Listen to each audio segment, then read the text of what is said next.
Hi everyone, Amy here with Amy's Wares, and today I'm going to create a faux watercolor look with some layered stamps.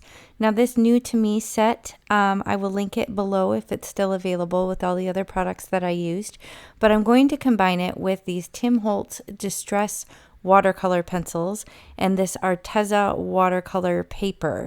Now here's a photo of the finished card to show you the direction that we're headed, but I was so pleased with how this turned out. Now to be honest, I kind of fell into the craze, like I'm sure many of you do. I had to have all the things, especially all the distress things. And I got these watercolor pencils and there they sit. I've used them a couple times and I have not used them since. So I was excited to get them out to use them in tandem with this new to me stamp set. You can see here I'm struggling a little bit. I don't think these are actually photopolymers, so I don't know what material they are, but they were really stuck to the plastic, but thankfully I was able to get them off. But I loaded them up in my Misty. I have a piece of Arteza watercolor paper. It's A2 size, so US A2, 4¼ inches by 5½. And as you can see, I grabbed the red, the purple, I think cracked pistachio, and whatever green that is. It's probably twisted citron.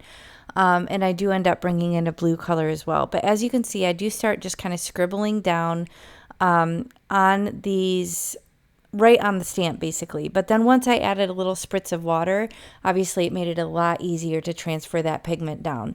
And I'm just kind of messily covering the blooms, and then I will come back after the fact and work on the leaves. So I honestly had no idea if this was going to work.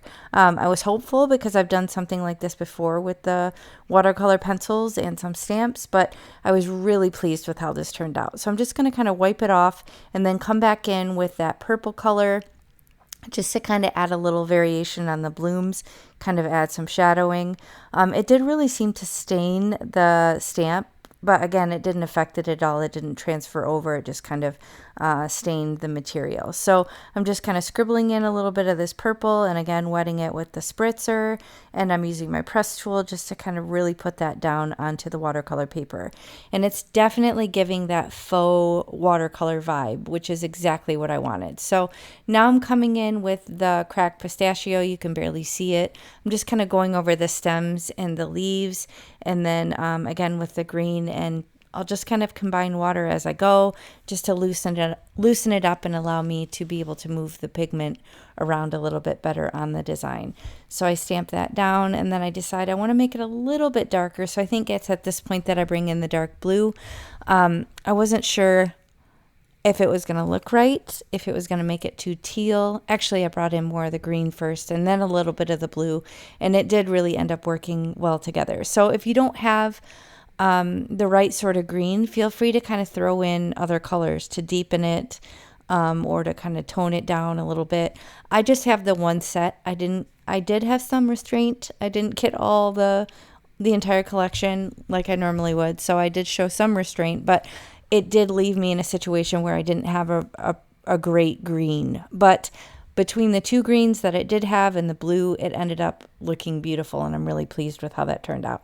Now, I could have used my heat tool and let this dry a little bit, but I let it dry enough. I was being a little impatient.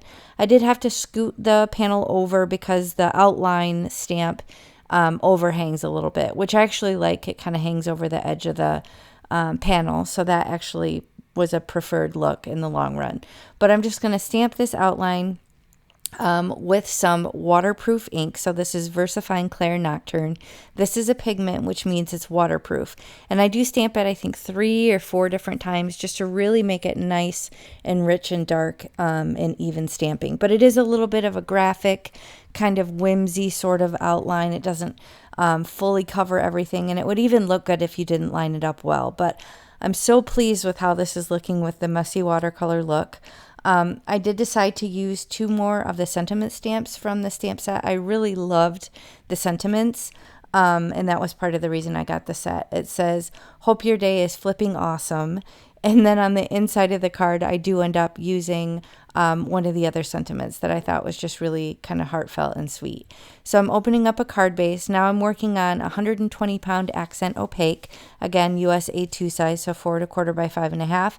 And I'm going to use that same black pigment ink and that same outline and just stamp these on the inside of the card to continue the design. So I'm going to stamp this probably a couple times. It doesn't have the texture that the watercolor paper did, so it didn't take as many times going with the Misty to stamp it down. But I did want to make sure it was nice and rich and dark.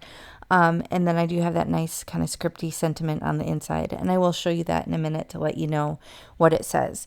Now to finish the card, I have my beloved card bling from A Colorful Life Designs. There are over 100 colors in the shop now, which is completely nuts. And I have them all, which I love.